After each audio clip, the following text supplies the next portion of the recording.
Bueno, bienvenidas, bienvenidos. Placer para nosotros tener aquí el distinguido profesor Michael Stöber. No es la primera vez que nos vemos en este escenario. Por especial encargo del doctor Yessi Carrillo de la Rosa, director del Instituto Internacional de Investigaciones Jurídicas de esta universidad, voy a encargarme de la presentación del perfil del profesor, aunque como ya lo dijimos, lleva una amistad con nosotros y con la Universidad de Cartagena ya de varios años, entonces estoy seguro de que no es la primera vez que lo escuchan hablar, muy posiblemente. El profesor es titular de la Cátedra de Derecho Civil, Derecho Tributario, Comercial y Económico, Alemán e Internacional y Derecho Procesal Civil en la Universidad de Kiel y director del Instituto de Derecho Económico y Tributario de la misma universidad. Es miembro y presidente interino de la Comisión Ética de la Facultad de Pedagogía de la Philips Universität de Marburg. Doctor, bienvenido, muchas gracias por estar aquí acompañándonos. El día de hoy el profesor nos dará una conferencia sobre la responsabilidad por daños y perjuicios en el derecho alemán. Para los que no pudieron estar aquí de manera presencial, armamos también esta transmisión virtual, la cual con el consentimiento del doctor primero y de los presentes se está grabando para futuro registro.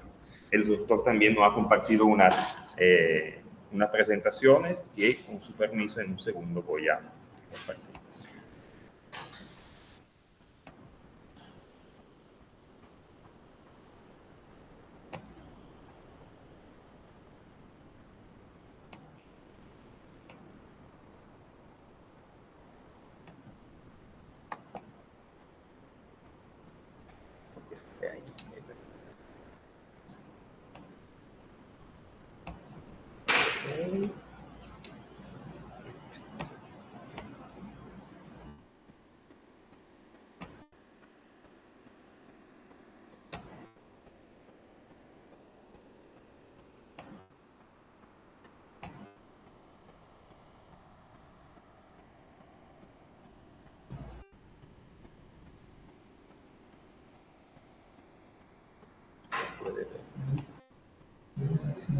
Aquí. Doctor, bienvenido, muchísimas gracias y le doy la palabra. Buenas tardes, señoras y señores, y muchísimas gracias al doctor Perrona y al Instituto de Derecho Internacional de la Universidad de Cartagena por esta muy amable invitación. Un gran placer para mí estar otra vez acá. Y voy a hablar hoy sobre el tema de la responsabilidad civil por daños y perjuicios en el derecho alemán. Eso es la estructura de mi ponencia de hoy. Voy a empezar con una pequeña introducción, con algunas informaciones básicas sobre el derecho civil en Alemania, la codificación del derecho civil en Alemania. Entonces, explicar cuáles tipos de obligaciones hay en el derecho de obligaciones alemán. Después, hablar sobre los deberes y los tipos de deberes que pueden surgir de una obligación. Después, hablar primero sobre la responsabilidad contractual del deudor según el derecho de obligaciones alemán. Después, la responsabilidad extracontractual y entonces sobre algunas reglas generales sobre el alcance de daños y perjuicios que debe compensar el deudor. Y por fin hablar sobre la responsabilidad precontractual, la figura jurídica de la culpa in contraendo. En Alemania, como en Colombia, como en Italia, tenemos una codificación del derecho civil, que es el Código Civil Alemán del año 1896, que entró en vigor el 1 de enero de 1900, y desde entonces está en vigor el Código Civil Alemán, una codificación amplia en la cual a finales del siglo XIX hicieron más o menos una unificación de las reglas por un lado del así llamado derecho común que existía entonces en Alemania, que es más o menos una recepción del derecho romano, y de elementos también germánicos en el derecho alemán, y por primera vez con este Código Civil alemán había en Alemania una codificación uniforme del derecho civil. Ya antes en Austria, que entonces formaba parte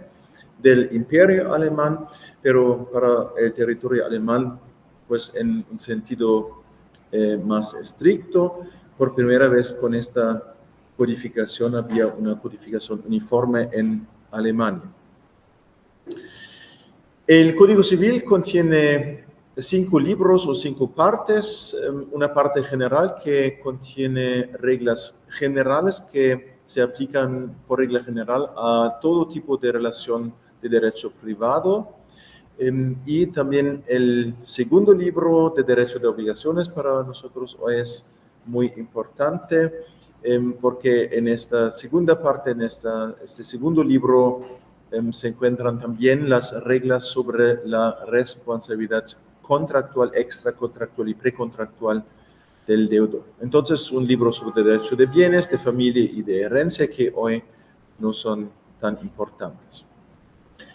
En cuanto a los tipos de obligaciones, el derecho alemán diferencia entre obligaciones extracontractuales o también se habla de obligaciones legales. La característica para las obligaciones extracontractuales o legales es que no dependen en su creación y en su permanencia de la voluntad de las partes, sino surgen con el cumplimiento de los requisitos fijados en la ley, y por eso se habla también de obligaciones legales. Diferente con las obligaciones contractuales que surgen de un contrato, es decir, de un acuerdo entre las partes. Para una obligación contractual, por ende, es necesario una voluntad unánime de las partes y en ese sentido, las obligaciones contractuales dependen de la voluntad de las partes. Las obligaciones precontractuales, esas son obligaciones que voy a tratar con más detalle en lo siguiente. Las obligaciones precontractuales se encuentran antes de la celebración del contrato, y para las obligaciones precontractuales voy a discutir más tarde la pregunta de si se trata de obligaciones más contractuales, es decir, dependen de la voluntad de las partes, o si son más obligaciones legales. De una obligación pueden surgir diferentes tipos de deberes. En el derecho de obligaciones alemán diferenciamos entre deberes de cumplimiento por un lado y deberes de cuidado y consideración por otro lado. Los deberes de cumplimiento son deberes que están conectados con un derecho a exigir un cierto comportamiento, una cierta prestación in natura, y un deber de cumplimiento da lugar a una pretensión a este cumplimiento in natura, y el acreedor puede interponer una demanda dirigida a este cumplimiento in natura si el deudor no cumple voluntariamente. Esa es la característica de los deberes de cumplimiento. En primer lugar, como deber primario, hay el deber de una prestación in natura, y solo cuando la otra parte no cumple voluntariamente y después de que el acreedor haya fijado un plazo al deudor para el cumplimiento in natura, solo entonces hay una pretensión de daños y perjuicios por el incumplimiento de este deber de cumplimiento. En caso de una pretensión a daños y perjuicios por no cumplimiento de un deber de cumplimiento, entonces el acreedor puede exigir el así llamado interés positivo, el interés de cumplimiento, que normalmente es más amplio que el interés negativo, el interés de confianza, del cual voy a hablar más tarde con detalle. El interés positivo, eso es el interés que tiene el acreedor en el cumplimiento del contrato. Por ejemplo, si las partes han celebrado un contrato de compra-venta y el vendedor se obliga a entregar bienes que tienen un valor de 5.000 euros por un precio de 3.000 euros, el interés positivo no solo es el precio acordado, sino el valor real de estos bienes de 5.000 euros. Es decir, el interés positivo en muchos casos va más allá del precio acordado entre las partes. Por eso, esa pretensión por daños y perjuicios con el interés positivo es normalmente una consecuencia bastante pesada para el deudor. Por eso, este requisito de fijar un plazo, el acreedor solo puede exigir daños y perjuicios en lugar de la prestación, es decir, el interés positivo, después de haber fijado al deudor un plazo razonable para el cumplimiento in natura. Por otro lado, pueden surgir de una obligación deberes de cuidado y consideración. La ley dice, según su contenido, la obligación puede obligar a cada parte a tener en consideración los derechos, bienes jurídicos e intereses de la otra parte. Esos son deberes que son muy inconcretos, que no están dirigidos a un comportamiento concreto, y por eso con los deberes de cuidado y consideración no corresponde una prestación a cumplimiento in natura, porque no se sabe si esos deberes de cuidado y consideración son relevantes dentro de la obligación. Eso solo se sabe cuando la otra parte del deudor haya lesionado tal deber de cuidado y consideración, y entonces esta lesión de un deber de cuidado y consideración da lugar a una pretensión a daños y perjuicios, normalmente solo dirigido al interés de la integridad. Por ejemplo, si por la violación de un deber de cuidado y consideración se ha lesionado físicamente al acreedor o dañado a una cosa, entonces solo puede exigirse el interés de integridad, es decir, no el interés positivo, que es normalmente más amplio que eso, o sobre todo en casos de obligaciones precontractuales, el interés negativo o el interés de confianza. Por ejemplo, si el acreedor ha dado falsas informaciones el deudor ha dado falsas informaciones al acreedor y con eso violado un deber de cuidado y consideración, entonces la otra parte quizás ya ha hecho inversiones confiando en estas informaciones y se puede exigir entonces en la base de una pretensión a daños y perjuicios el interés de confianza, que es normalmente más bajo que el interés positivo.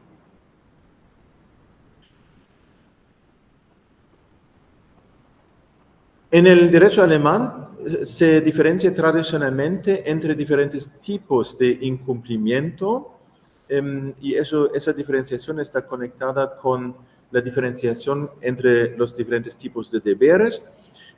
Hay la falta de prestación, es decir, aunque la prestación sea posible, el deudor no realiza la prestación in natura, entonces tenemos una falta de prestación. Si la falta de prestación se basa en la imposibilidad, es decir, la prestación se ha vuelto imposible o era imposible desde el principio, entonces tenemos una imposibilidad. También existe la demora, es decir, el deudor realiza la prestación pero demasiado tarde, no al tiempo acordado. Hay el cumplimiento defectuoso, por ejemplo, en un contrato de compraventa se entrega el bien comprado pero tiene defectos. Y por fin hay una violación de deberes de diligencia y consideración de los cuales hablamos anteriormente. Y del tipo de incumplimiento dependen las consecuencias legales. Las consecuencias legales son diferentes dependiendo del tipo de incumplimiento. Esa diferenciación entre diferentes tipos de incumplimiento es algo diferente del derecho anglosajón, donde solo existe un tipo de incumplimiento, el así llamado breach of contract, y esa diferenciación que caracteriza el derecho de obligaciones alemán es por eso una diferencia al derecho anglosajón. En cuanto a los daños y perjuicios, por regla general, en cualquier caso de una violación de deberes que surgen de una obligación, es decir, en cualquier caso de incumplimiento, tenemos una pretensión por daños y perjuicios según la norma del parágrafo 280, inciso primero del Código Civil alemán, del Bürgerliches Gesetzbuch BGB, que prescribe si un deudor incumple un deber derivado de una obligación por su conducta, el acreedor podrá exigir al deudor una indemnización por los daños y perjuicios causados. Eso no se aplicará cuando el deudor no sea culpable del incumplimiento.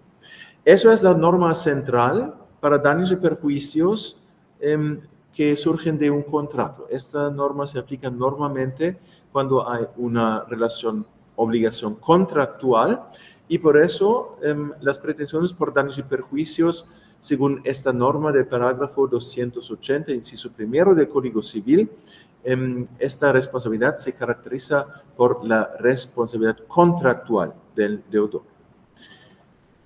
Esta segunda frase, eso no se aplicará cuando el deudor no sea culpable del incumplimiento. Esta segunda frase, de esta segunda frase se desprende el principio de culpa. Una responsabilidad por daños y perjuicios en el derecho alemán, por regla general, solo hay en caso de culpa, es decir, negligencia o dolo de parte del deudor. Y esta segunda frase es una excepción. La regla general es si hay un incumplimiento, entonces responde el deudor, y la excepción es que no responde si no hay culpa de su parte. Y en otras palabras, se presume la culpa si hay un incumplimiento objetivo, entonces se presume que haya subjetivamente culpa de parte del deudor, y el deudor entonces tiene que exonerarse. Tenemos para la responsabilidad contractual una inversión de la carga de prueba en favor del acreedor. El acreedor no tiene que probar que haya culpa de parte del deudor, sino que eso se presume, el deudor tiene que exonerarse. Eso es una diferencia, como vamos a ver, muy importante en comparación con la responsabilidad extracontractual. Pues los requisitos para una pretensión por daños y perjuicios, según el parágrafo 280, inciso primero, son que ya existe una obligación entre el deudor y el acreedor en el momento de la conducta dañosa del deudor. En este requisito, la responsabilidad contractual es más estricta que la responsabilidad extracontractual. Para la última no se requiere una obligación ya existente en el momento de la conducta dañosa. Como elemento objetivo se necesita un incumplimiento, y eso puede teóricamente ser cualquier incumplimiento, cualquier violación de un deber de la obligación puede dar lugar a esta pretensión por daños y perjuicios. Entonces se necesita un perjuicio, daños y perjuicios causados por el incumplimiento, un nexo causal entre el comportamiento del deudor y el daño que surgió, que sufrió el acreedor. Como elemento subjetivo, la culpa del deudor, que se presume, como ya expliqué, que se desprende de la formulación de esta segunda frase como una excepción. Culpa significa intención o dolo, o alternativamente negligencia. Ambos tipos de culpa son equivalentes. Hay algunas reglas especiales según las cuales depende del tipo de culpa, pero por regla general el tipo de culpa da igual. Cualquier tipo de culpa es suficiente para dar lugar a esta responsabilidad contractual. En general, en el derecho de obligaciones alemán, para la responsabilidad civil vale el principio de culpa, es decir, el deudor solo responde si hay culpa de su parte, dolo o negligencia.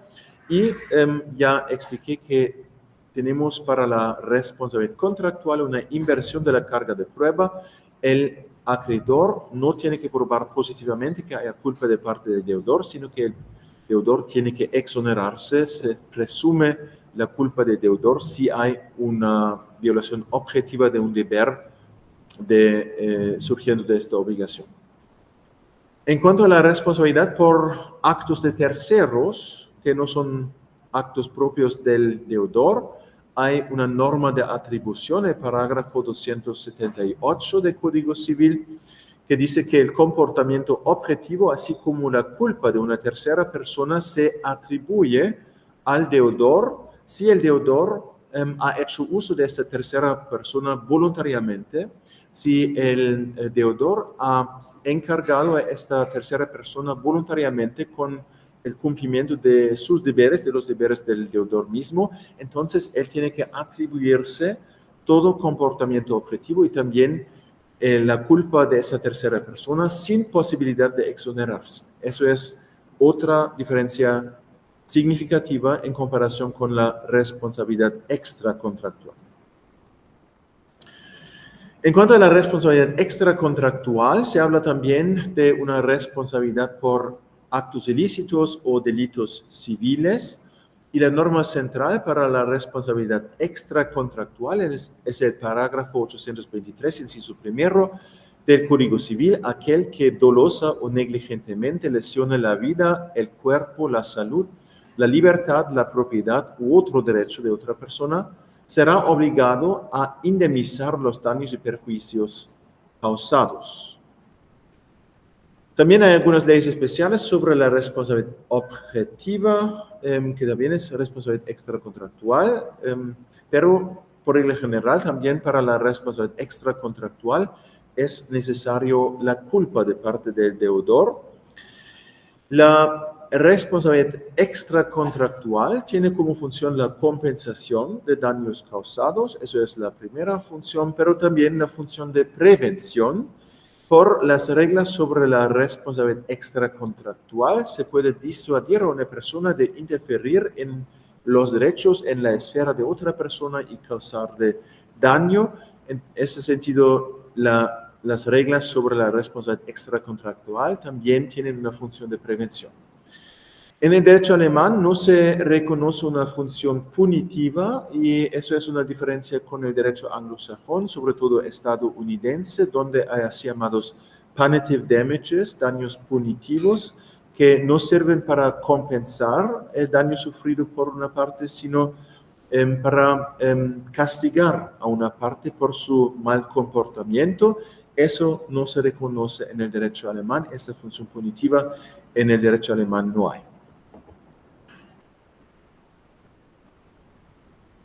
En la parte sobre la responsabilidad extracontractual del Código Civil hay algunas normas específicas, la norma general ya mencionó, pero hay también algunas otras normas sobre la responsabilidad extracontractual y tenemos el principio de culpa, es decir, también dentro de la responsabilidad extracontractual el deudor solo responde si hay culpa de su parte, con algunas excepciones, algunas reglas especiales que prevén una responsabilidad objetiva, es decir, que no depende de la culpa del deudor, pero por regla general tenemos el principio de culpa. Ejemplos para una responsabilidad objetiva que no depende de la culpa del deudor es, por ejemplo, la responsabilidad del fabricante por un producto defectuoso. El fabricante responde según una ley especial, objetivamente, sin requisito de culpa, y lo mismo para el portador de un vehículo. El portador de un vehículo también responde sin necesidad de culpa de su parte por cualquier daño que causa el vehículo del cual él tiene la disposición. En el derecho sobre la responsabilidad extracontractual no se reconoce una protección general del patrimonio y eso se puede ver muy claramente en la regla general, la norma general sobre la responsabilidad extracontractual que voy a tratar en detalle en lo siguiente. Para una responsabilidad extracontractual, primero es necesario que se cumplen los requisitos objetivos que fija la ley, la norma específica que se aplica en el caso concreto, y se necesita además la antijuridicidad de la conducta del deudor, pero por regla general, cualquier intervención en la esfera de otra persona es antijurídica y la antijuridicidad solo es eliminada cuando hay una causal de justificación, como por ejemplo la legítima defensa. Como elemento subjetivo, por regla general, se necesita la culpa del deudor, dolo o negligencia, con excepciones en algunas leyes especiales donde se prevé una responsabilidad objetiva, pero por regla general necesitamos como elemento subjetivo la culpa del deudor. La norma general sobre la responsabilidad extracontractual es el parágrafo 823, inciso primero del Código Civil, que dice: aquel que dolosa o negligentemente lesione la vida, el cuerpo, la salud, la libertad, la propiedad u otro derecho de otra persona, será obligado a indemnizar los daños y perjuicios causados.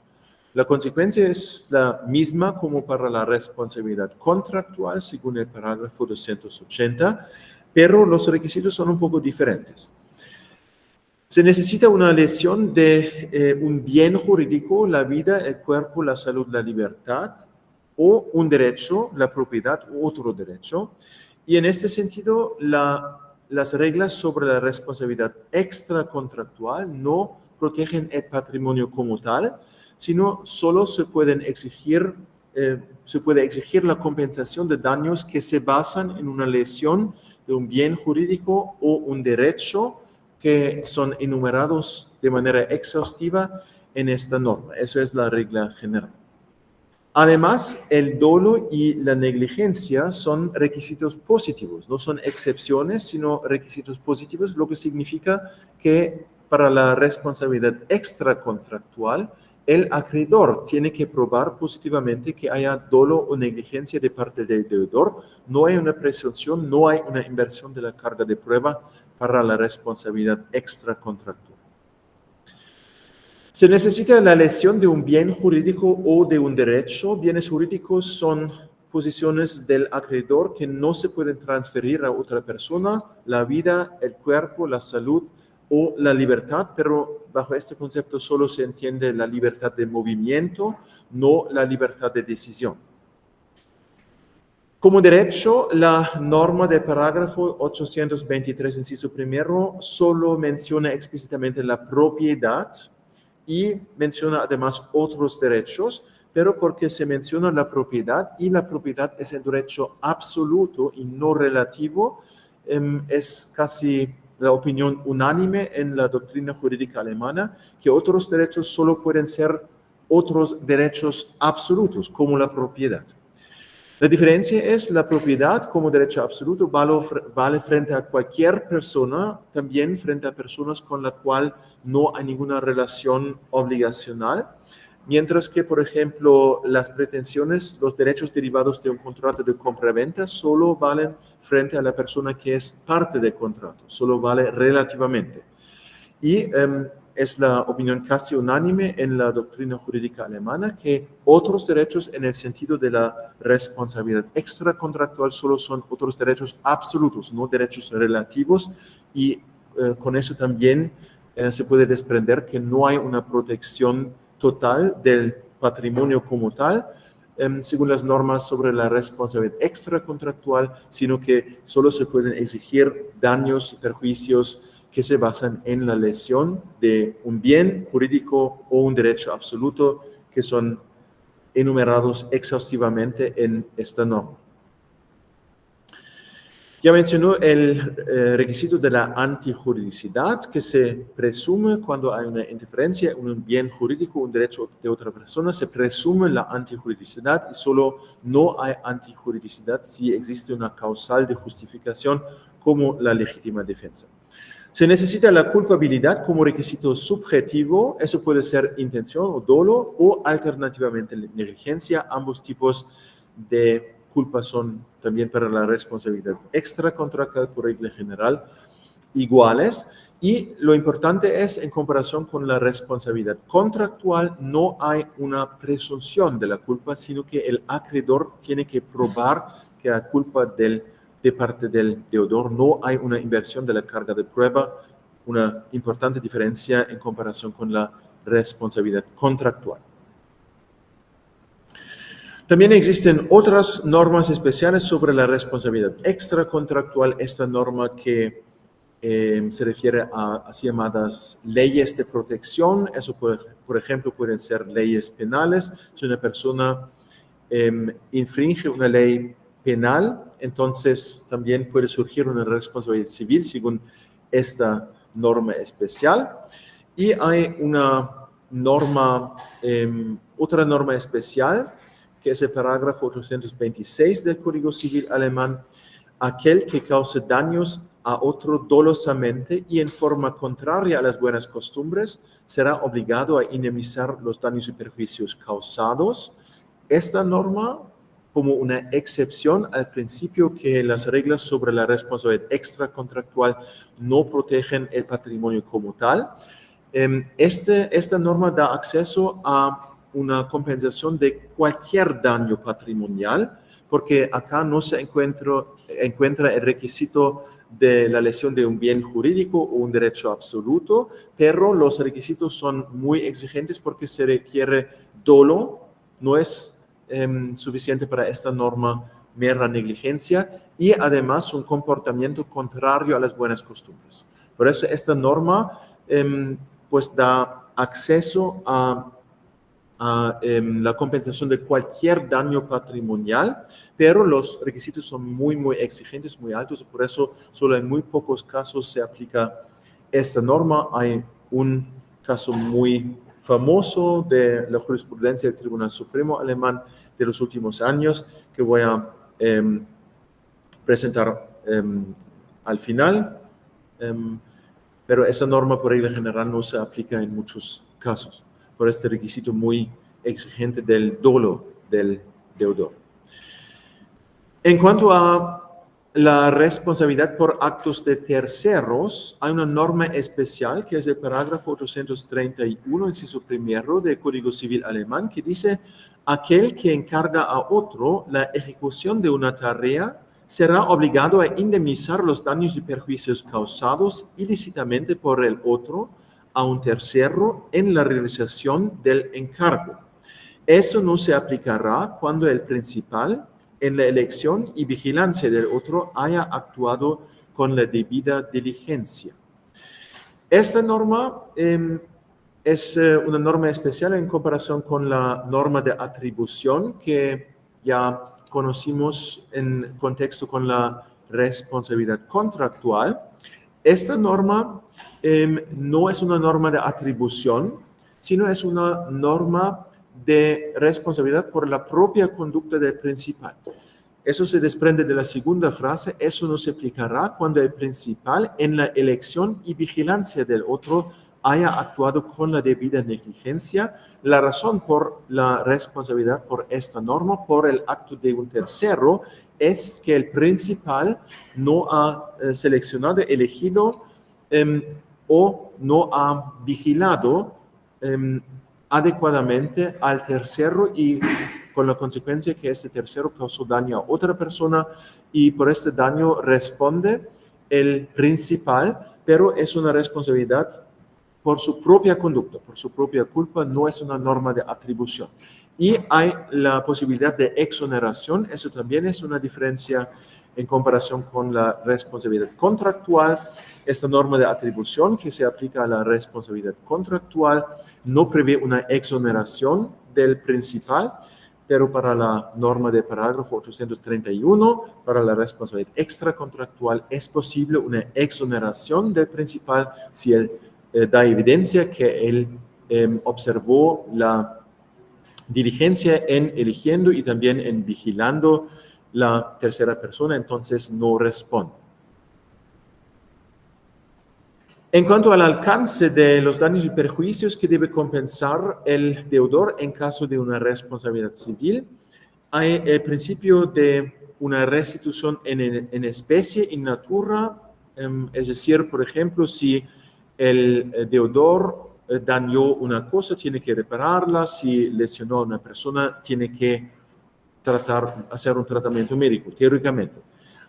Pero exactamente en estos dos casos, lesiones físicas o daño a una cosa, la ley prevé que el acreedor puede directamente exigir el monto de dinero necesario para la compensación y por eso en la práctica la regla general es una compensación en dinero y también hay una compensación en dinero en los casos en los cuales una restitución en especie, una restitución en natura no es posible. Por ejemplo, un carro por un accidente fue destruido tanto que no se puede reparar. En este caso también hay una compensación en dinero porque la restitución en especie, en natura, no es posible en tales casos.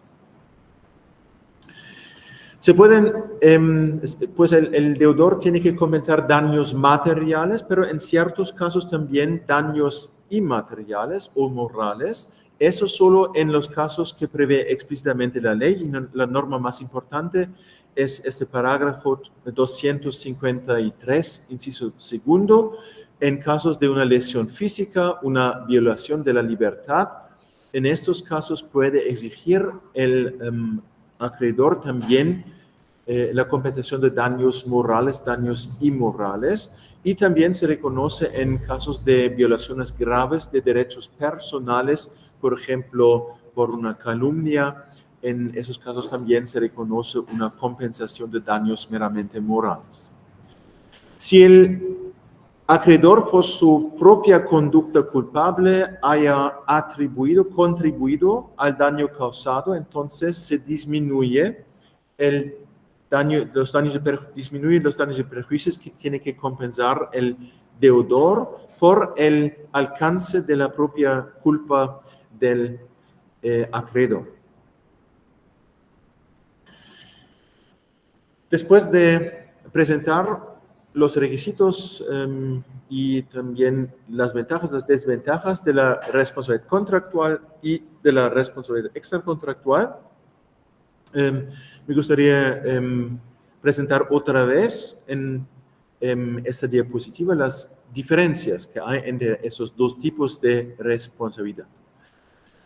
La responsabilidad contractual es más estricta en el primer aspecto porque requiere una obligación contractual o también precontractual ya existente en el momento del acto dañoso del deudor. Este requisito no hay para la responsabilidad extracontractual, es decir, la responsabilidad extracontractual también puede surgir entre personas entre las cuales no hay ninguna relación obligacional en el momento del acto dañoso, mientras que la responsabilidad contractual solo existe cuando ya hay en el momento del acto dañoso una relación obligacional entre las partes, normalmente un contrato o una relación precontractual. La responsabilidad contractual también se dirige a daños puramente pecuniarios porque para la responsabilidad contractual no se requiere la lesión de un bien jurídico o un derecho absoluto. Este es el requisito para la responsabilidad extracontractual. Como ya mencioné, la responsabilidad extracontractual no protege el patrimonio como tal, sino por regla general requiere la lesión de un bien jurídico o un derecho absoluto y solo se pueden exigir la compensación de daños y perjuicios que se basan en la lesión de un bien jurídico de un derecho absoluto. En cuanto a la carga de prueba, la responsabilidad contractual es más beneficiosa para el acreedor porque hay una inversión de la carga de prueba, como ya expliqué. Se presume la culpa del deudor si hay un incumplimiento objetivo y el deudor entonces tiene que exonerarse. La carga de prueba para la falta de culpa es del deudor. Hay una inversión de la carga de prueba en favor del acreedor, mientras que para la responsabilidad extracontractual, el acreedor debe que probar que hay culpa de parte del deudor, y en este sentido la responsabilidad contractual es más beneficiosa que la responsabilidad extracontractual para el acreedor. Lo mismo para la responsabilidad por actos de terceros.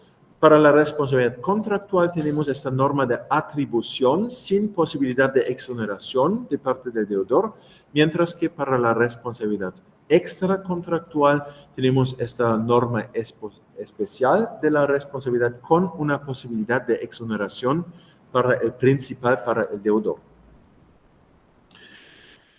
Por eso se puede resumir que la responsabilidad contractual es más beneficiosa para el acreedor que la responsabilidad extracontractual, y exacto este resultado dio lugar al desarrollo de una figura jurídica que se reconoce hoy en día en Alemania, ya desde décadas se reconoce, y eso es la culpa in contraendo. Esta figura jurídica de la culpa in contraendo sirve para aplicar las reglas más beneficiosas para el acreedor sobre la responsabilidad contractual, ya en una etapa en la cual ya todavía no hay un contrato, pero nos encontramos en una relación precontractual. Y esta idea fue desarrollada por primera vez por el muy famoso civilista alemán Rudolf von Jhering en su artículo Culpa in contraendo o daños y perjuicios por contratos nulos o no perfeccionados del año 1861. Él desarrolló por primera vez esta idea de una responsabilidad según las reglas de la responsabilidad contractual ya en la etapa precontractual. Y esta idea adoptó en una sentencia bastante temprana el Tribunal Supremo Imperial, poco después de la entrada en vigor del Código Civil alemán. En el Código Civil alemán, en su versión original, no habían reglas especiales sobre la responsabilidad precontractual. Pero el Tribunal Supremo decidió en esta muy famosa sentencia de que ya en la etapa precontractual pudo haber una responsabilidad según las reglas más beneficiosas de responsabilidad contractual, y en el caso concreto el demandante entró a la tienda del demandado para comprar una alfombra de linóleo. Antes de hacer la compra, antes de la celebración del contrato, un rollo de linóleo se cayó y le lesionó al demandante. La etapa precontractual, en esta etapa, en primer lugar, solo hay las reglas sobre la responsabilidad extracontractual, pero estas normas no se cumplieron en el caso concreto. Por eso la pregunta era también en esta etapa precontractual, ¿responde el deudor ya según las reglas sobre la responsabilidad contractual?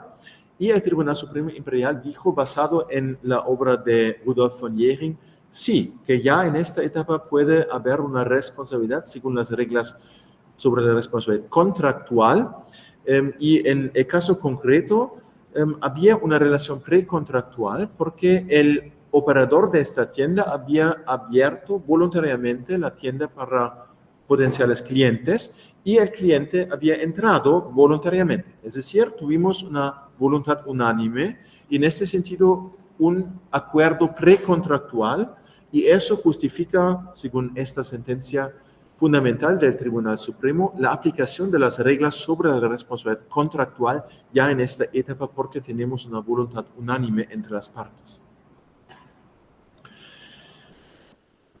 Esta jurisprudencia fue continuada por el Tribunal Supremo Imperial y también por el Tribunal Supremo Federal, que hoy en día, después de la fundación de la República Federal de Alemania en el año 1949, es el más alto tribunal en lo civil en la República Federal de Alemania. El Tribunal Supremo Federal está en este edificio lindo en la ciudad de Karlsruhe, y en la foto anterior se pudo ver el antiguo edificio del Tribunal Supremo Imperial en la ciudad de Leipzig. Este edificio existe todavía, pero hoy en día se encuentra en este edificio el Tribunal Federal administrativo.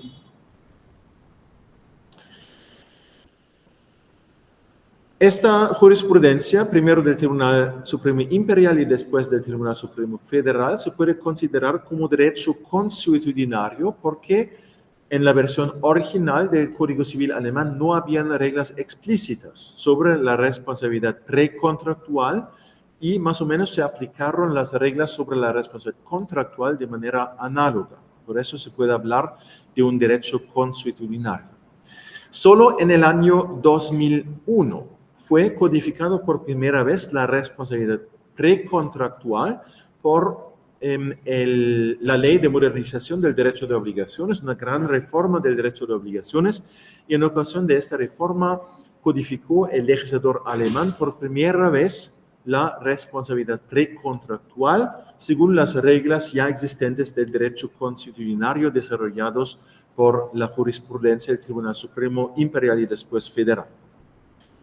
Se trata de la norma del parágrafo 311, inciso segundo del Código Civil, según la cual obligaciones precontractuales o cuasi contractuales pueden establecerse mediante negociaciones contractuales, el inicio de un contrato o contactos negociales similares. Esos son los tres tipos de relaciones precontractuales o cuasi contractuales, y en esos tres casos todavía no hay un contrato, pero las partes ya han entrado en una relación precontractual, lo que justifica la aplicación de las reglas sobre la responsabilidad contractual. En esta etapa precontractual, porque no hay un contrato, no hay un deber de cumplimiento. Un deber de cumplimiento solo puede surgir de un contrato celebrado, pero en la etapa precontractual no tenemos un contrato ya celebrado, por eso en esta etapa no hay deberes de cumplimiento, pero sí hay deberes de cuidado y consideración, y en caso de una violación de tales deberes precontractuales de cuidado y consideración, tenemos una responsabilidad civil por daños y perjuicios según la norma sobre la responsabilidad contractual del parágrafo 280 del Código Civil, con todos los beneficios que brinda esta norma en comparación con la responsabilidad extracontractual, una inversión de la carga de prueba en cuanto a la culpa del deudor, la aplicación de la norma de atribución en cuanto al comportamiento de terceros sin posibilidad de exoneración, y también se pueden exigir la compensación de daños meramente pecuniarios o meramente patrimoniales. Normalmente en la etapa precontractual, porque no hay un deber de cumplimiento, no se puede exigir el interés de cumplimiento, el interés positivo, sino solo el interés negativo. Por eso la responsabilidad por culpa in contraendo es menos amplia que la responsabilidad por incumplimiento de deberes de cumplimiento de un contrato.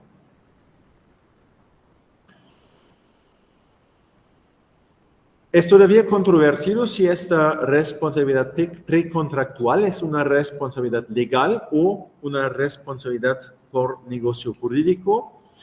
El Tribunal Supremo Federal tenía la tendencia de decir que se trata de una responsabilidad legal porque esta responsabilidad precontractual se basaba entonces en una analogía a las normas existentes sobre la responsabilidad contractual. Pero el Tribunal Supremo Imperial dijo en este caso de la alfombra de linóleo que tenemos una voluntad unánime de las partes.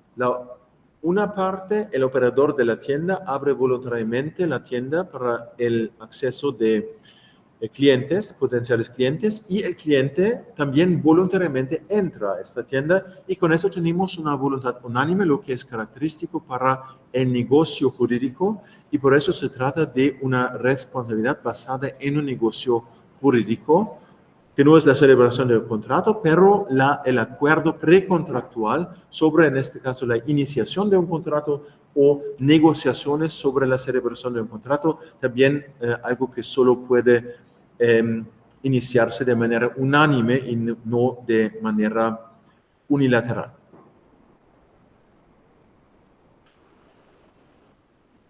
En la fase precontractual, las partes tienen esos deberes de cuidado y de consideración, y eso incluye también el deber de cuidado en cuanto a intereses de la otra parte, y estos intereses incluyen también la libertad de decisión. De eso surge de una obligación precontractual el deber de ambas partes de no dar informaciones falsas a la otra parte, porque eso sería una violación de los intereses de la otra parte, es decir, de no hacer declaraciones incorrectas, y con eso se protege la libertad de decisión de la otra parte. Y además, incluso puede surgir de una relación precontractual el deber de informar activamente a la otra parte, incluso si la otra parte no pregunte explícitamente. La otra parte puede estar en un deber de informar activamente a la otra parte si se trata de circunstancias que son de importancia esencial para la decisión de la otra parte sobre la celebración del contrato y también sobre la ejecución del contrato, y que la otra parte no puede conocer fácilmente. En estos casos puede haber un deber de información activa del deudor dentro de una relación precontractual.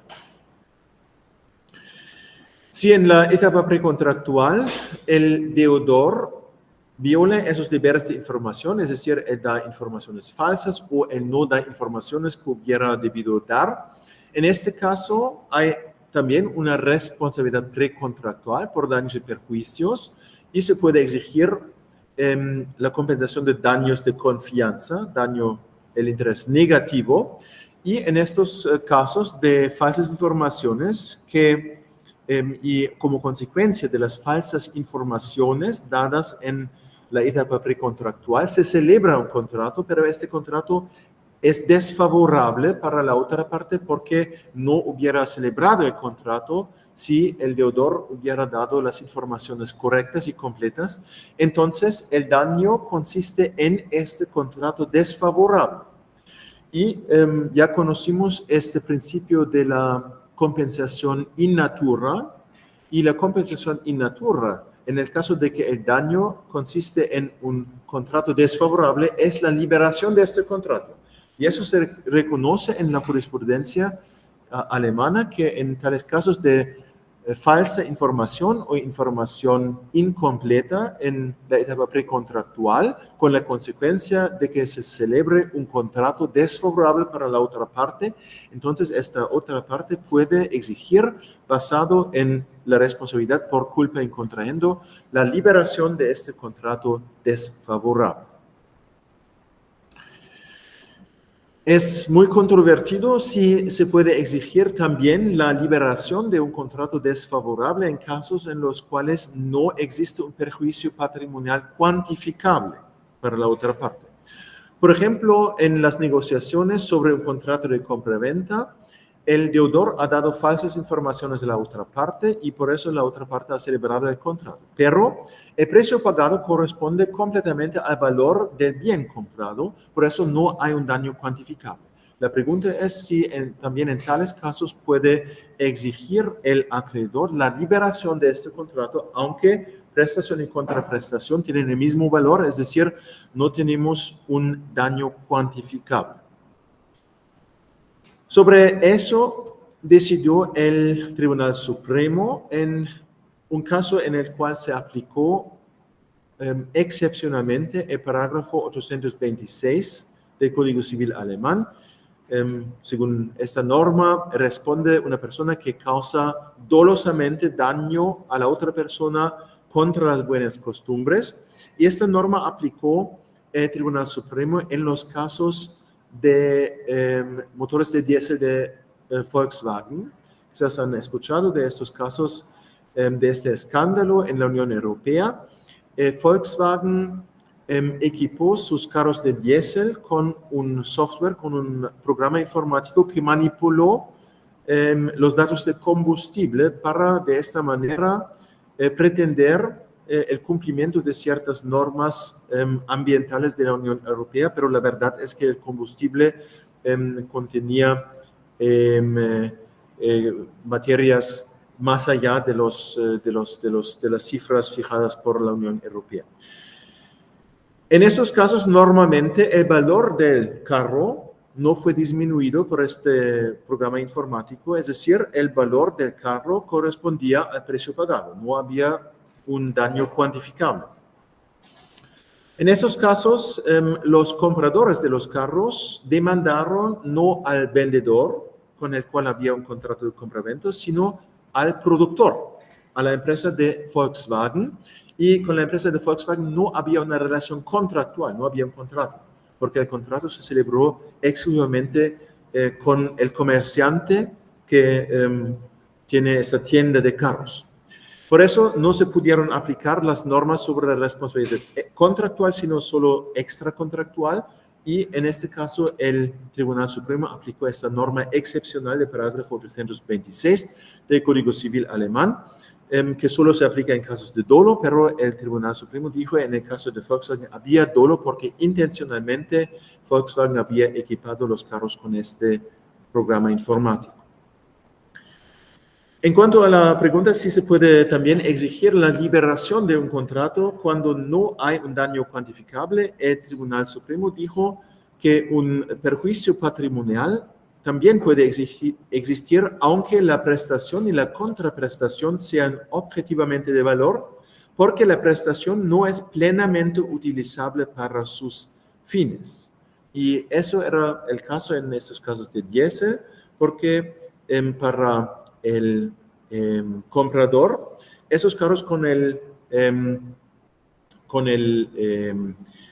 programa informático manipulado no era completamente utilizable porque, por ejemplo, había el peligro que con este programa informático manipulable se expiró el permiso de operar este carro. Por eso, en este caso, aunque no había un daño cuantificable, tuvimos un daño en forma de este contrato desfavorable y se pudo exigir la liberación de este contrato desfavorable, y eso también debe aplicarse a la culpa in contrahendo. Es decir, si con esta sentencia es resuelto, ahora que también se puede exigir la liberación de un contrato desfavorable cuando no existe un daño cuantificable. En cuanto al segundo caso de las relaciones precontractuales, eso eran los casos de la negociación sobre un contrato, y en cuanto al segundo caso, la iniciación de un contrato, esos son sobre todo los casos en los cuales una persona, un operador de un comercio, de una tienda, abre la tienda para los clientes potenciales y los clientes entran. Y eso es el inicio de un contrato. Todavía no existe un contrato, pero las partes ya se mueven en dirección de un contrato, y en esta situación también hay una relación precontractual porque tenemos una voluntad unánime de las partes. Para estos tipos de relaciones precontractuales no era cierto si también se puede aplicar la figura jurídica de la inclusión de un tercero en el ámbito de protección de un contrato. Esta figura ya se reconocía antes para relaciones contractuales. Si hay un contrato entre dos partes, bajo ciertos requisitos, se puede incluir una tercera persona que no es parte del contrato en el ámbito de protección de este contrato, con la consecuencia que esta tercera persona puede exigir daños y perjuicios según las reglas sobre la responsabilidad contractual, aunque ella misma no es parte del contrato. La pregunta era si eso también puede aplicarse en las relaciones precontractuales, y sobre eso tuvo que decidir el Tribunal Supremo alemán en la muy famosa sentencia sobre la hoja de lechuga. En este caso, una madre, para hacer compras, fue a un supermercado acompañada de su hija de 14 años. Allí la hija resbaló con una hoja de lechuga y se lesionó.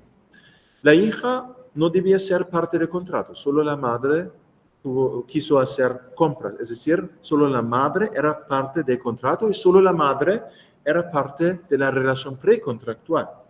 Pero el Tribunal Supremo dijo, porque ya estamos en una relación precontractual, también puede aplicarse esta figura sobre la inclusión de terceros a un contrato, a una relación precontractual.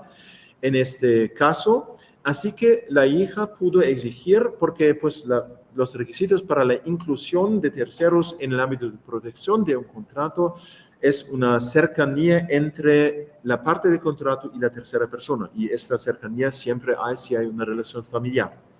Por eso, según estas reglas, la hija fue incluida en el ámbito de protección de la relación precontractual, con la consecuencia de que la hija pudo exigir daños y perjuicios según las reglas sobre la responsabilidad contractual.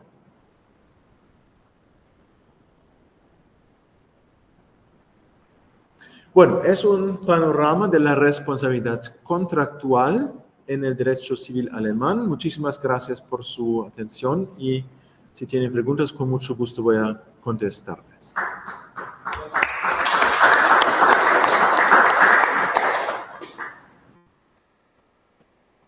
Una pregunta. En el último caso, ¿cuál sería el eximente de responsabilidad frente a la responsabilidad del dueño de la finca?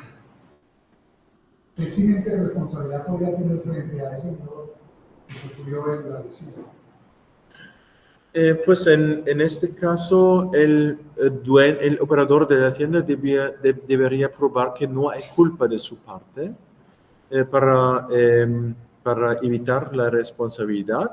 Por ejemplo, que él organizó su tienda de manera que era asegurado que cualquier fuente de peligro se eliminara lo más pronto posible. Si puede probar eso, que cumplió con todas las normas de diligencia organizacional, entonces podría probar que no hay negligencia de su parte, entonces podría evitar la responsabilidad. Una pregunta, desde el punto de vista del servicio, o sea, de la tienda, hay en ese caso, en Alemania hay tiendas donde los menores no pueden entrar. Sí, algunas. Está expresamente un aviso normal y legal. Normalmente para las tiendas normales no, pero hay ciertas tiendas, ciertos establecimientos, por ejemplo, sobre todo casinos de juegos, por ejemplo, allá no tienen acceso menores de edad, o también bares, sobre todo bares para adultos, digamos, en estos lugares no tienen acceso, pero normalmente eso no existe. Teóricamente podría decidir autónomamente el operador de la tienda, poner una afiche, no tienen acceso menores de edad, pero eso no es muy común en Alemania. Para mascotas sí, pero para niños no. Yo tengo una opinión acerca del caso de la niña que se preparó con la lechuga. Me llama la atención porque mientras se leía el caso, a mi modo de resolver, quizás yo hubiese dicho que las culpas exclusivas de la víctima, y esa figura, pues digamos que nos explica que quien es responsable, pues no puede ser un tercero, sino salvo una persona cuando falta a los derechos de cuidado. Entonces, en este caso, la niña estaba con su madre, se resbaló con una lechuga, estaba su madre claramente responsable de ella, atenta para que la niña, pues, pequeña no se caiga, no se resbale, o incluso una niña misma, porque quizás tenía 14 años. O sea, es un deber de cuidado propio y de un tercero, porque está a su cargo. Y me llama la atención que el país fue decir que efectivamente se había responsabilidad y que se tenía que incluir a un tercero porque la madre estaba en un precontrato. O sea, fue algo bastante paradigmático con la forma en la que lo se propuso ese conflicto. Sí, una pregunta muy interesante. Sí, en este caso probablemente también hay una cierta negligencia, una cierta culpa de parte de la víctima misma, de la hija, pero también quizás de la madre. Y en estos casos, eso no excluye completamente la responsabilidad del operador de la tienda, pero hay una regla que dice que hay una disminución entonces de la pretensión a compensación de daños y perjuicios.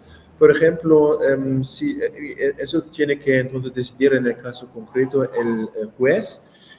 Si hay, por ejemplo, si este daño fue causado a 50% por el comportamiento negligente del operador de la tienda y por 50% por la hija misma o por la madre, y la culpa de la madre tiene que atribuirse a la hija en esta situación. Entonces se disminuye el alcance de daños y perjuicios. Por ejemplo, si el daño para tratamiento médico, etcétera, es 2.000 euros, en caso de una propia culpa del 50%, la hija solo puede exigir 1.000 euros, es decir, la mitad.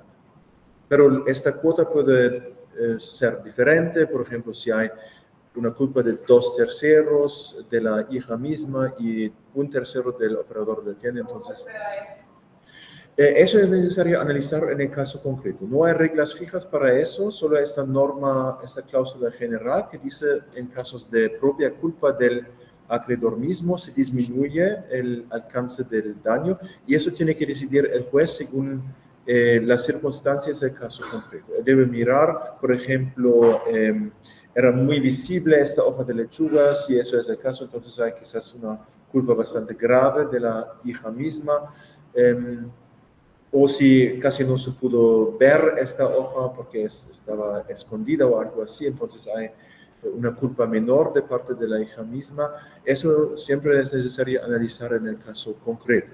O también si en general esta tienda es mal organizada, entonces se puede asumir una culpa grave del operador de la tienda, porque también en otras partes hay fuentes de peligro, cosas que pueden dañar a la gente, entonces eso sería una circunstancia que pueda aumentar la culpa del operador de la tienda.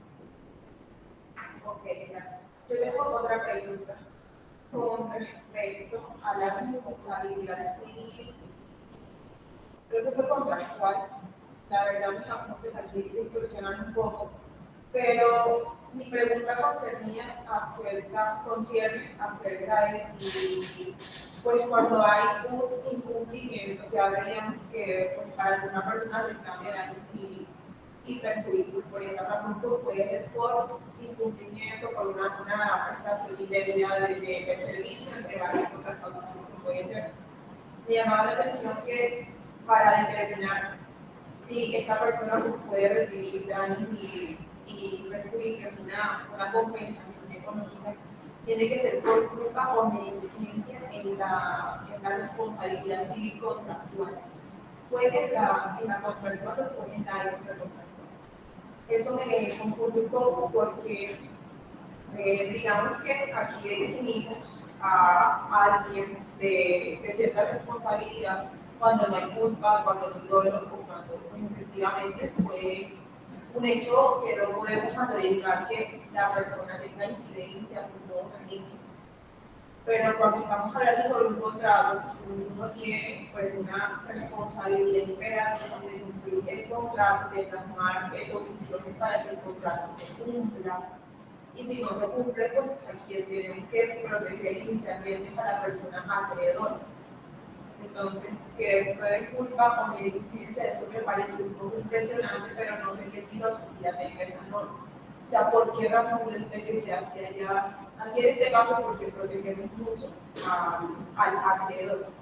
O sea, buscamos que sea pues, protegido sus intereses, porque no es que toda la persona a la que proporciona algo en la actividad y únicamente queda esperando. Ya, no sé si dicen también. Sí, pues para la responsabilidad contractual se presume la culpa del deudor y eso es en favor del acreedor. Pues se necesita culpa, pero se presume la culpa y el deudor entonces tiene que exonerarse. Y eso beneficia mucho al acreedor y porque es justificado porque las partes ya se encuentran en una relación contractual o precontractual, es decir, una relación más estrecha que en comparación con cualquier otra persona. ¿Sí? Las partes voluntariamente han entrado en esta relación más estrecha entre ellas y eso justifica la aplicación de reglas más estrictas, como por ejemplo esta inversión de la prueba o también esta atribución de actos terceros. Esa es la idea Y eso es la diferencia central con la responsabilidad extracontractual, donde todavía no existe tal relación entre las partes. Las partes son completamente desconocidas. En el caso típico de la responsabilidad extracontractual, no hay ninguna relación entre ellas y por eso no es justificado aplicar estas reglas tan estrictas sobre la responsabilidad como para la responsabilidad contractual. Eso es la idea de la normativa alemana. Bueno, una pregunta al respecto. Bueno, creo que el caso de la lechuga a todos nos haya impactado. Bueno, uno siempre piensa, imagínense a esa mamá que lleva a la hija y se cae. Toda la jurisprudencia que eso genera, o sea, en ningún momento, en esos momentos, estaban pensando en los debates que se iban a generar de ese evento. Yo tengo la impresión que la responsabilidad precontractual tenga un alcance en el ordenamiento alemán muy grande, mucho mayor de la que de pronto en ordenamientos que como el colombiano y también el italiano de pronto derivan un poco más de la filosofía francesa o se han inspirado más en el Código Civil francés que en el Código alemán. Por ejemplo, en Italia existe la responsabilidad precontractual, pero algo mucho más pequeño. O sea, el caso de la lechuga no sería responsabilidad precontractual.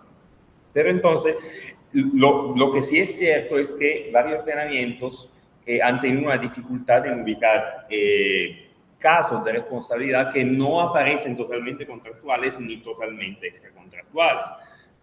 En algún momento la doctrina italiana sacó una teoría que era la responsabilidad de contacto social, que iba a ser algo intermedio entre la extracontractual y la contractual. Y sobre todo se había hablado de eso con respecto a la responsabilidad médica. Y eso había generado todo un debate porque obviamente esa idea de la responsabilidad de contacto social como algo intermedio también es difícil entender cuáles son las consecuencias, porque el código te dice las consecuencias de la responsabilidad extracontractual y de la contractual, pero no de las figuras intermedias. Al final tuvo que intervenir una ley y hablamos de responsabilidad médica, sobre todo el caso de que responsabilidad médica de un hospital público. Entonces yo voy al hospital público para que me curen y me hacen un daño.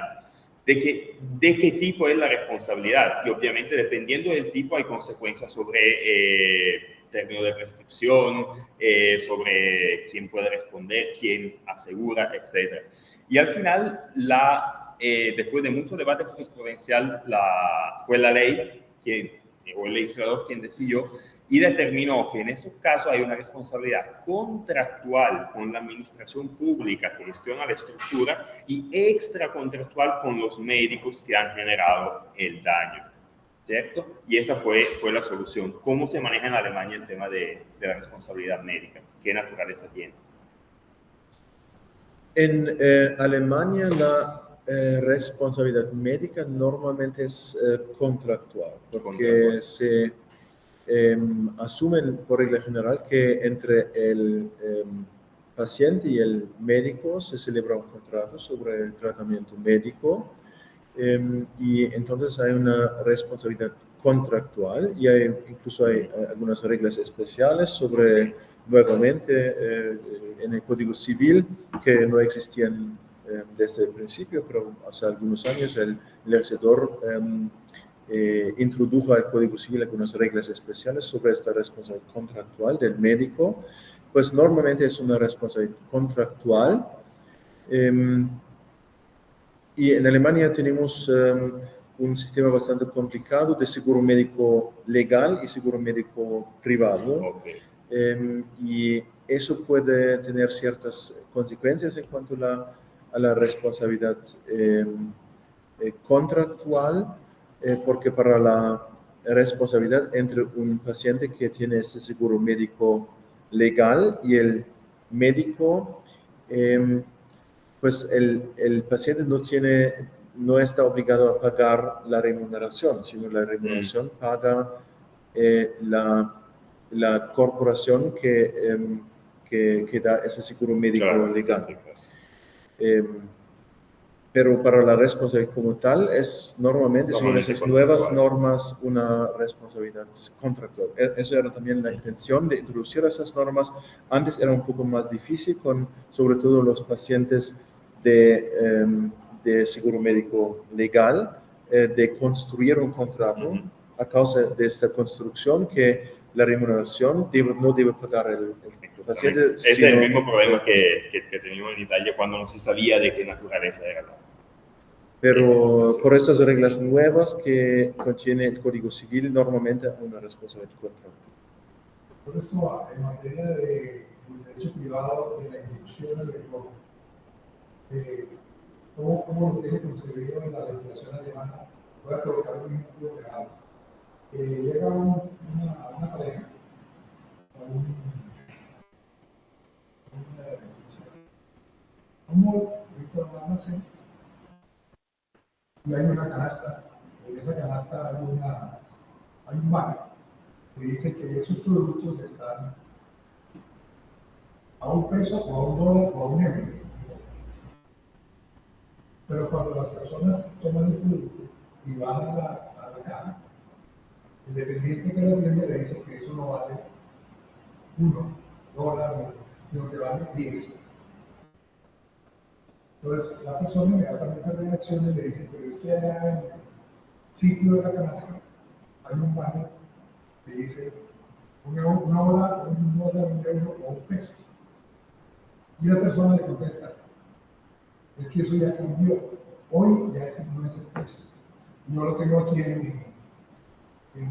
mi caja y lo tengo en mi inventario que ya no vale $1, $10, $10. ¿Cómo la legislación alemana maneja eso? Porque aquí la solución se dio y ahora la planteo porque quiero ver desde el punto de vista legal, donde el ordenamiento jurídico alemán, esos temas cuando no los solucionan dentro de la administración del almacén, ¿qué se puede hacer por parte de la persona que está haciendo la entrada? Pues en estos casos, en Alemania es necesario diferenciar entre el derecho público, que prevé, por ejemplo, que los operadores de tiendas no pueden dar falsos precios para atraer a los clientes. Eso es prohibido según las reglas del derecho público alemán.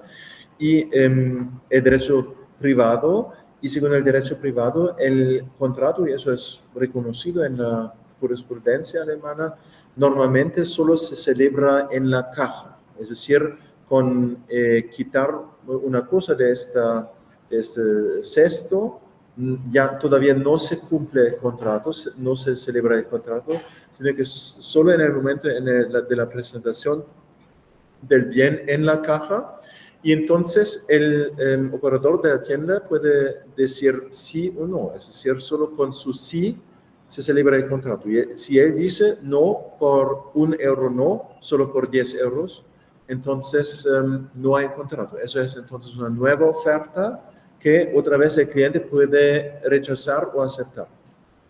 Pero eso es reconocido en Alemania. En tales casos, el contrato de compraventa solo se celebra en la caja y no antes. Pero la falsa declaración de precios, quizás incluso con la intención de engañar a los clientes, de atraerlas a la tienda para que compren algo y entonces dicen en la caja, no es el precio verdadero. Eso puede lesionar ciertas reglas de derecho público sobre la competencia desleal. Pero entre eso diferenciamos muy claramente y esta lesión de derecho público de las reglas sobre competencia desleal no cambia las reglas sobre la celebración y el momento de celebración del contrato. No, en el mencionado caso se resolvió por el gerente de la casa. No habían quitado el banner, se conserva el precio. Pero inmediatamente quitaron el banner y ya el precio que estaba regulado para ese día, a partir de las 0 horas de la. Pero la persona que se incorporó realmente que era una impulsora. Y yo por evitar compró llamado, ya fuera por control de precios, por una denuncia por la demanda.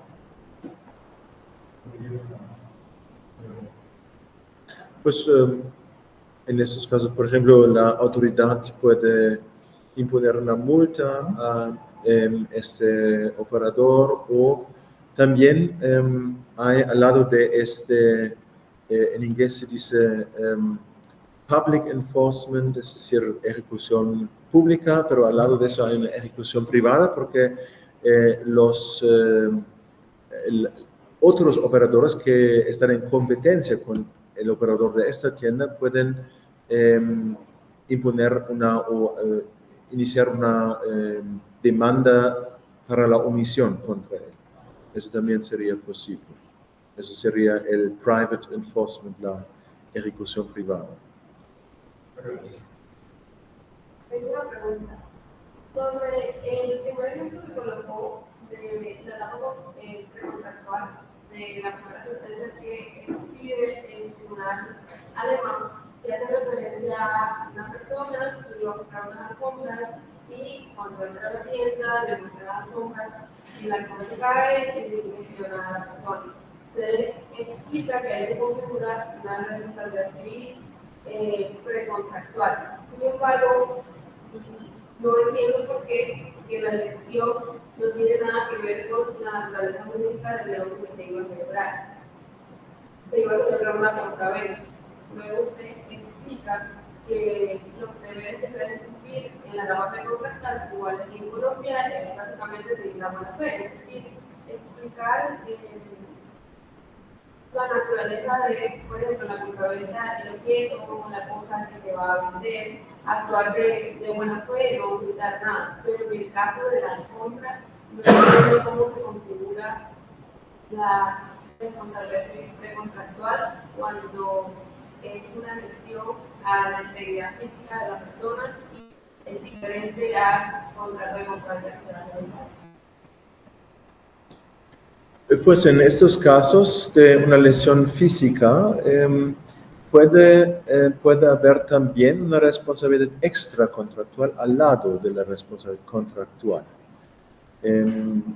Se habla de una concurrencia de diferentes pretensiones, pero en el caso concreto que tuvo que decidir el Tribunal Supremo Imperial, los requisitos para la responsabilidad extracontractual no se cumplieron.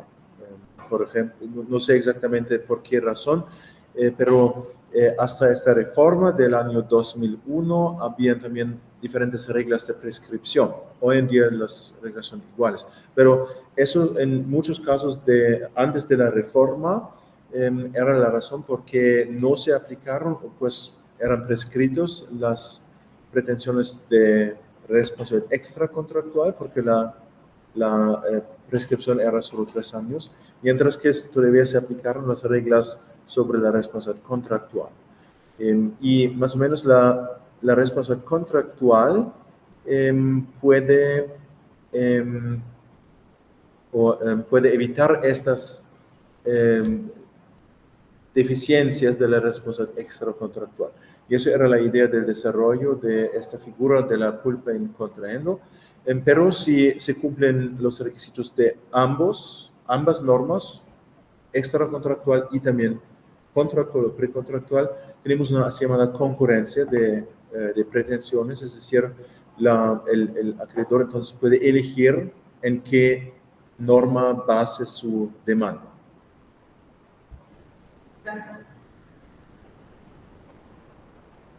Bueno, profesor, muchas gracias por la exposición y como lo ha visto, ha generado inquietudes y dudas. Además de los que estaban aquí presentes, hemos tenido una buena participación en línea y entonces agradecerle a todos ustedes la asistencia, a los que se han conectado. Además, la ponencia y las preguntas también se han grabado y serán, bueno, pues en los archivos del instituto. Nuevamente, en nombre del doctor Jesús Carrillo, como director del Instituto Internacional de Investigaciones Jurídicas de la Universidad de Cartagena, agradecerle su presencia aquí. A ustedes todos, muchas gracias y que tengan un excelente resto de tarde. Muchas gracias, profesor. Gracias.